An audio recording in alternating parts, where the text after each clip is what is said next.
1 million souls confined behind formidable ramparts, enduring starvation and facing agonizing death, all in zealous devotion to their deity.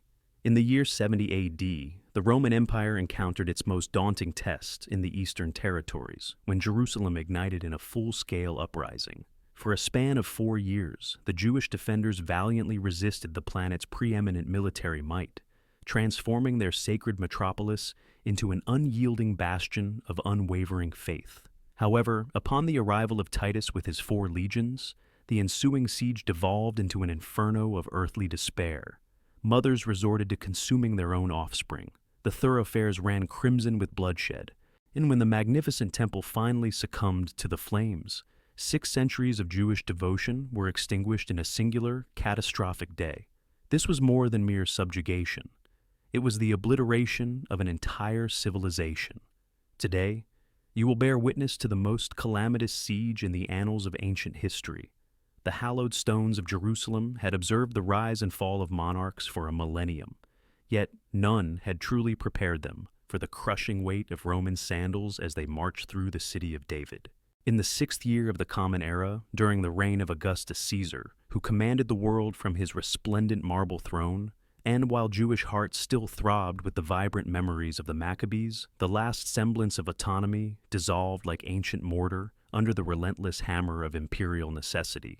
Archelaus, the feckless offspring of a shrewd sire, proved himself unworthy of the crown bequeathed to him by Herod.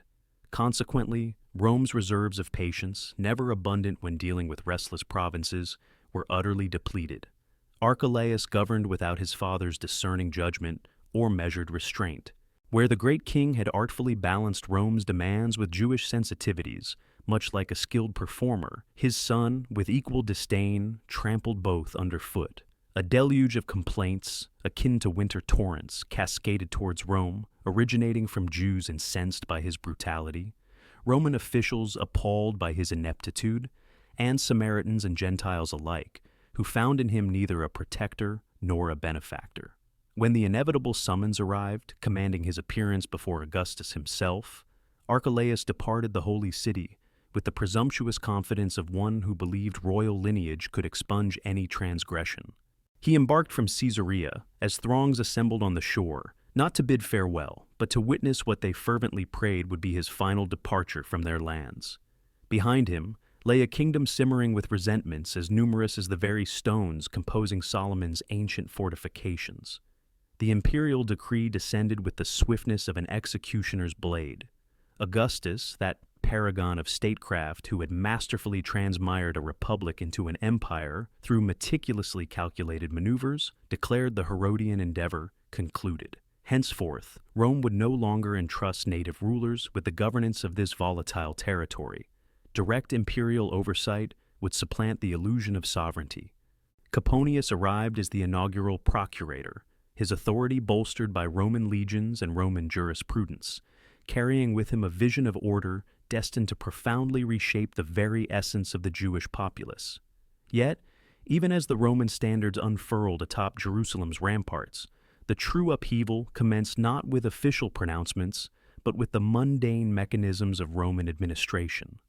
Quirinius, the governor of Syria, a proponent of rigorous efficiency, descended upon Judea armed with parchment and scribes, intent on achieving what no conqueror had ever dared, a comprehensive enumeration of Jewish inhabitants and their possessions. This census struck at the very core of Jewish spiritual convictions, akin to lightning cleaving a sacred cedar. For generations, the descendants of Israel had adhered to laws predating the empire itself, edicts that strictly prohibited any earthly sovereign from numbering the populace as if they were mere livestock in a pasture. When King David had succumbed to such arrogance, the Almighty's righteous fury had manifested in a plague that claimed 70,000 lives. Now, officials representing alien deities demanded what even Israel's most illustrious monarch had learned to regret. And the very stones seemed to cry out in protest against this sacrilege. In the bustling marketplaces of Jerusalem, impassioned voices rose in heated discourse as merchants abandoned their scales and farmers their plows to grapple with questions that delved deeper than commerce or cultivation. How could devout Jews submit to being counted like sheep when the Most High alone held the prerogative to number his chosen? What form of subjugation was this that treated the freeborn children of Abraham as mere chattel belonging to Caesar? These arguments reverberated through narrow alleyways and expansive courtyards, gaining intensity with each subsequent retelling. From Galilee emerged a voice destined to ignite flames that would still burn when Jerusalem's ashes had long since cooled. Judas of Galilee, known by some as the Golanite, named for his origins near the Jordan's course, strode through the temple precincts with the formidable gravitas of ancient prophets. His pronouncements fell upon receptive ears like sparks upon dry kindling, igniting passions that Roman swords could sever but never fully extinguish. "No master but the Almighty!"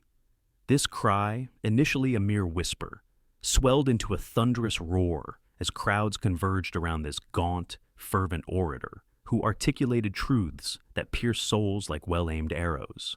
Shall the covenant's children bow before pagan enumerators? Shall we acknowledge Caesar as Lord over that which belongs solely to the Lord of hosts? His teachings transcended mere defiance of taxation. They encompassed a complete theology of rebellion that would reverberate through decades of escalating tension. Judas espoused what he termed the fourth philosophy, distinct from the Pharisees, with their meticulous interpretations, the Sadducees, with their priestly prerogatives, and the Essenes, with their desert sanctuaries. This novel creed demanded absolute fealty to the sovereignty of heaven, rejecting any earthly authority that vied with divine dominion. Death before dishonor transformed from a mere slogan into a sacred tenet, driving men to acts of desperate valor and seemingly inexplicable sacrifice. The census proceeded despite widespread dissent and sporadic violence. Roman efficiency advanced relentlessly, like millstones grinding grain. Officials meticulously recorded names and tallied assets while soldiers stood guard, hands resting on their sword hilts. Yet, even as the scribes filled their ledgers with neat columns of figures, an unspoken understanding permeated the air. Something fundamental had irrevocably shifted. The tacit arrangement that had permitted Jews to exist under foreign rule while preserving their core identity had fractured, much like pottery dropped upon stone. These fissures propagated through every stratum of Jewish society, with the insidious persistence of water seeking weakness in rock. Within the temple precincts, priests debated whether offering supplications for Caesar's well-being constituted complicity with idolatry. In the synagogues, educators argued vehemently over the appropriate response to ungodly mandates issued by godless rulers.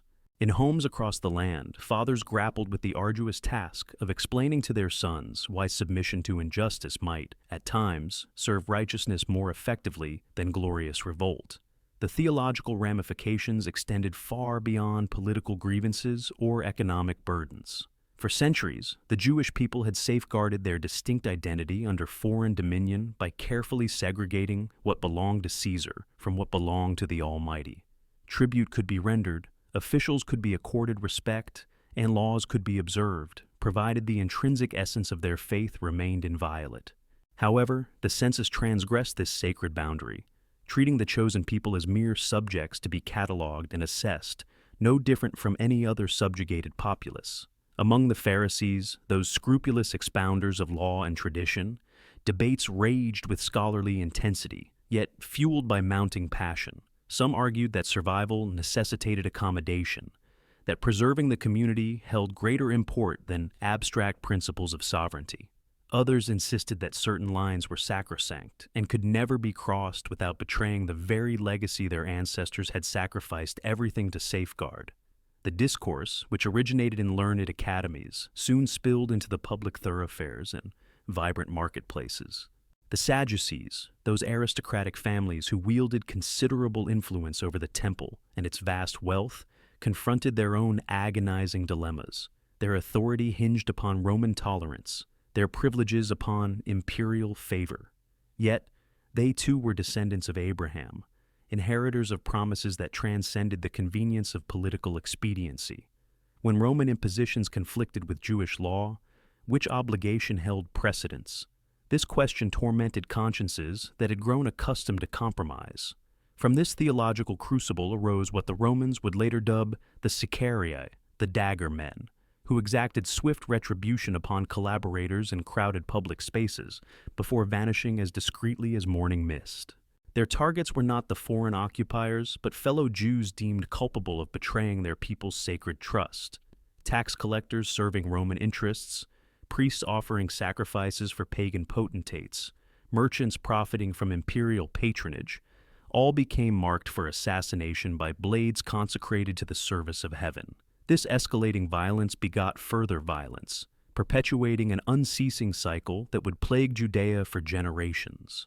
Roman authorities responded to assassination with crucifixion, to rebellion with collective retribution, and to resistance with increasingly draconian measures that compelled more Jews toward desperate measures. Each execution generated martyrs, whose sacrifices inspired fresh recruits to the cause of liberation. Pontius Pilate arrived as procurator, known for his efficiency and tasked with maintaining order. However, he brought with him the contempt of an imperial officer for Hebrew sensibilities and the soldier's conviction that force could resolve any predicament. His tenure was marked by provocations seemingly designed to inflame rather than pacify the restive populace under his jurisdiction. The incident involving the standards vividly illustrated how readily cultural misinterpretations could erupt into a full-blown crisis. When Pilate ordered the introduction of military insignia bearing Caesar's likeness into the holy city under the cover of darkness, he violated Hebrew law as profoundly as if he had placed idols upon the sacred altar itself. The graven images, carried by soldiers as symbols of their honor, appeared to Israelite eyes as abominations that warranted any sacrifice to remove. Crowds converged upon the procurator's residence in Caesarea, armed not with weapons, but with fervent prayers, demanding the removal of the offensive standards. For 6 arduous days, they maintained their unwavering vigil, foregoing sustenance and shelter, prepared to embrace martyrdom rather than witness their sacred city desecrated by pagan symbols. When Pilate ultimately commanded his soldiers to surround the protesters with drawn swords, the Hebrews responded by baring their necks, proclaiming their readiness to die for their convictions. The procurator's calculation proved misguided. These were not ordinary dissidents who could be dispersed by threats of violence. Their profound resolve demonstrated depths of religious devotion that imperial pragmatism struggled to comprehend. Faced with the stark choice between a bloody massacre and a strategic concession, Pilate opted for a tactical retreat, ordering the removal of the offending standards. Nevertheless, this victory came at a considerable cost. It imparted critical lessons to both sides concerning the potent influence of extremism, lessons that would resonate throughout decades of escalating conflict. The controversy surrounding the aqueduct revealed another dimension of the deepening crisis. When Pilate appropriated funds from the temple treasury to finance enhancements to the city's water infrastructure, he believed he was acting in the public interest, utilizing sacred assets for communal benefit. Hebrew leaders, however, perceived this as the latest in a series of calculated provocations intended to humiliate their people and desecrate their faith. The ensuing riots claimed lives on both sides as soldiers, indistinguishable from civilians, moved through crowds of protesters wielding clubs and daggers. Blood stained the very streets that had once borne witness to David's triumphs and Solomon's splendor, defiling stones that had previously echoed with psalms of praise. The fallen became martyrs in one narrative, rebels in another, yet their bodies stood as stark testament to an irreconcilable chasm between 2 opposing visions of justice. Throughout Pilate's tumultuous governorship, the same pattern repeated with disheartening regularity. Imperial efficiency clashed with Hebrew law. Caesar's pragmatic approach collided with sacred religious principles. The logic of occupation confronted the fervent spirit of resistance. Each confrontation left deeper wounds, hardened hearts, and diminished the number of voices willing to advocate for moderation and compromise. The brief period of renewed native governance under Agrippa I offered tantalizing glimpses of what might have been achieved under more auspicious circumstances. This grandson of Herod the Great possessed his ancestors' political acumen, devoid of their moral transgressions, his charisma untainted by their cruelty. For 3 fleeting years, the Israelites experienced the prospect of self-governance with dignity while maintaining a cordial relationship with the Roman Empire. Agrippa understood both spheres, the glittering sophistication of imperial courts and the ancient pieties of temple worship. He could engage in discourse on Greek philosophy with senators in the morning and deliberate on Talmudic law with Hebrew sages in the afternoon. His reign demonstrated that accommodation did not necessarily equate to capitulation, and that Israelite identity could flourish even under external oversight when managed with wisdom and respect. However, Agrippa's untimely demise in 44 AD shattered these aspirations like fragile glass, striking unforgiving stone. The empire's decision to reinstate direct procuratorial rule over Judea revealed its fundamental inability to comprehend Hebrew aspirations. What the Israelites viewed as a temporary expedient, the capital considered a permanent arrangement. What they hoped might evolve into genuine autonomy was intended to remain perpetual subjugation. The succession of procurators who followed brought varying degrees of competence and corruption to their unenviable task, but none possessed the foresight necessary to mend the deepening rifts between the rulers and the ruled. Some, like Felix, resorted to brutal suppression of dissent. Others, like Festus, attempted to implement honest administration within an inherently corrupt system. All discovered that governing Judea demanded more than mere good intentions or administrative prowess. Felix's tenure witnessed the emergence of organized resistance on a scale that dwarfed earlier isolated acts of violence.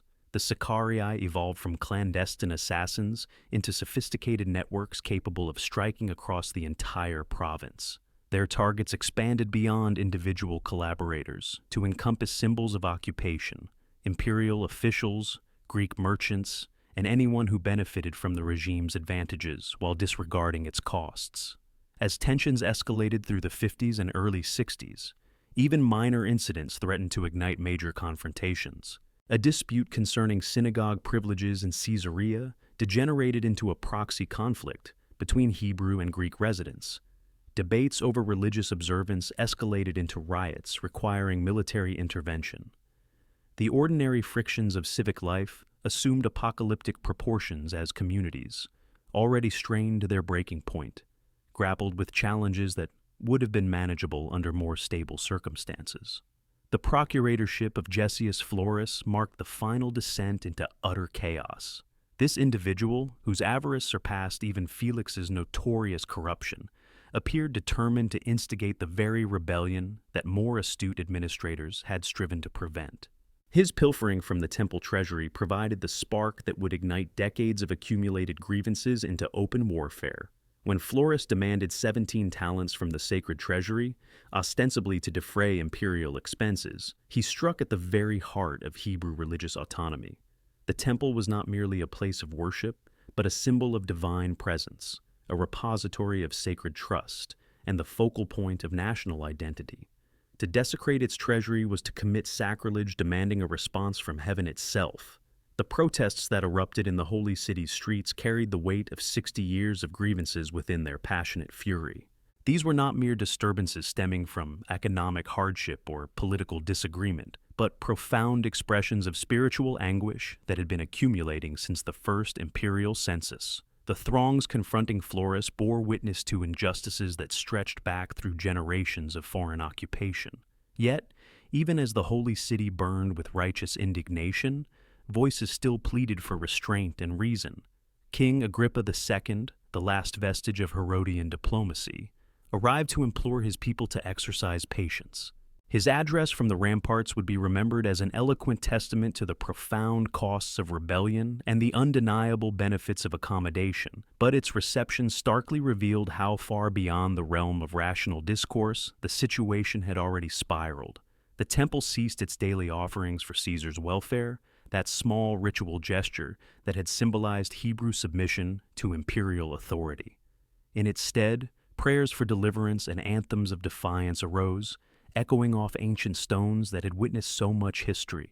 The sound carried far beyond the city's confines to every corner of the empire, heralding the definitive end of the protracted period of accommodation between the children of Israel and their occupiers. The tempest that had been gathering force since Archelaus's downfall, 60 years prior, was at last poised to break upon the devoted head of the holy city. When it finally subsided, nothing would remain of the world that had existed since Herod's era. The temple would lie in ruins. The city would be consumed by fire, and the chosen people would commence their long sojourn in exile from the land bestowed upon them by divine hands. The summer of 66 AD descended upon Judea like an unrelenting fever. Each passing day brought temperatures that seemed to mirror the escalating fervor within Hebrew hearts throughout the province. In Caesarea, where Herod's magnificent colonnades captured the Mediterranean breeze and Roman officials conducted their affairs in the cool shade, the climactic act of a 60-year tragedy was on the cusp of unfolding. What began as a simple disagreement over ritualistic law would culminate in the imperial eagles facing their most perilous confrontation since the Rhineland legions had mutinied and Jerusalem preparing for a siege that would be etched into eternity. The discord originated, as so many catastrophic events do, from a seemingly trivial and insignificant matter in the cosmopolitan city of Caesarea, where Jews coexisted with Greeks and Syrians in a precarious arrangement dating back to Herod's ambitious urban undertaking. Competing claims over a single synagogue proved to be the spark that ignited the accumulated tinder of 6 decades of simmering tension. The structure itself was unremarkable: stone walls, wooden benches, and a modest ark housing the Torah scrolls. However, its proximity to the property of a Greek merchant had created the perfect conditions for conflict. For years, the synagogue's congregants had endured provocations that, while perhaps appearing minor to external observers, deeply wounded the sensibilities of men already frayed by countless humiliations. Greek neighbors deliberately conducted their business noisily during prayer services, drove carts past the entrance during worship, and conjured pretexts to obstruct the narrow thoroughfare that served as the building's access point. Each incident, individually, was sufficiently minor to be overlooked, but collectively, they formed a discernible pattern of intentional contempt that spoke to larger issues concerning Hebrew rights within their own homeland. The crisis reached its apex when a Greek landowner, emboldened by Florus's blatant disregard for Hebrew concerns, commenced construction that would completely seal off the synagogue's entrance. Passive aggression had escalated into outright hostility as workers appeared with hammers and stones, erecting a wall that would render worship impossible. The symbolism was unmistakable. Israelites might be tolerated within this imperial city, but their presence would be dictated by terms set by their neighbors. Desperate appeals to the procurator were met with calculated delays and transparent venality. Florus agreed to hear the Hebrew petition, but demanded an exorbitant bribe for his attention: 8 talents of silver, a sum sufficient to sustain 100 families for an entire year. Even after this extortionate payment, his judgment inexplicably favored the Greeks, ruling that the synagogue could remain standing, but must accept the blocked entrance as legitimate construction. This decision struck the Hebrew community with the force of a physical blow. Here, the law of the empire was laid bare in all its cynical nakedness. Justice became the prerogative of the wealthiest, and the sacred rights of the Israelites were disregarded when they clashed with the economic interests of the Greeks. Word of this decree swept through the Hebrew district of Caesarea like an uncontrolled fire, bringing with it the grim realization that the era of compromise had reached its absolute conclusion. On the subsequent Sabbath, when the Jews arrived to discover their place of worship completely barricaded, a profound breaking point was reached within the collective spirit of the community. Young men who had previously offered counsel began to sharpen blades. Revered elders who had advocated for compliance started to recite passages concerning divine retribution, and women who had instilled respect for the ruling authority in their offspring began teaching them anthems of liberation dating back to the Maccabean era. The ensuing unrest, when it erupted, possessed the sudden ferocity of a summer tempest. A Greek merchant committed a grave error by performing a pagan ritual directly before the sealed entrance of the synagogue. His offering to the gods was a blatant act of defiance against the God of Israel. Onlookers from the Hebrew community, already at their breaking point after months of mounting grievances, descended upon the transgressor with their bare hands and improvised tools. Within moments, the narrow thoroughfares of Caesarea echoed with battle cries and the percussive sound of metal striking metal. The events that followed would have been confined to a localized disturbance, swiftly quelled by Roman legions and lost to history, were it not for the deliberate response of Florus to the predicament he had helped orchestrate. Instead of examining the underlying causes or seeking to mediate between the factions, the governor perceived an opportunity within the turmoil.